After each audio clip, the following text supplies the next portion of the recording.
আসসালামু আলাইকুম ভিউয়ার্স, আমি আছি আপনাদের সাথে মোহাম্মদ জীবন হোসেন। আমি সিঙ্গাপুরে আছি। আর আপনারা দেখতে পাচ্ছেন এটা হচ্ছে টার্মিনাল 1। কিছুক্ষণ আগে যে গাড়িটা দেখলেন সেটা করে আপনারা টার্মিনাল 2-তে যেতে পারেন, কোনো সমস্যা নেই।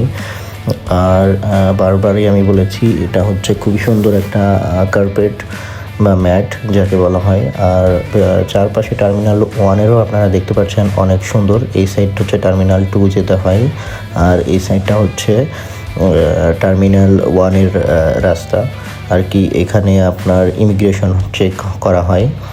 আপনারা দেখতেই পাচ্ছেন ইমিগ্রেশন চেক করার জন্য অনেক ব্যক্তি লাইনে দাঁড়িয়ে আছেন। আর এই ভিতরটা অনেক সুন্দর একটা পরিবেশ, আপনাদেরকে আগেই বলেছি, মুগ্ধ করার মতো। অনেকে এখানে দাঁড়িয়ে আছেন যারা ইমিগ্রেশনে আছেন তারা। আর নতুন নতুন ভিডিও পেতে আমার সঙ্গেই থাকুন। আর যারা নতুন তারা অবশ্যই আমার চ্যানেলটি সাবস্ক্রাইব করবেন।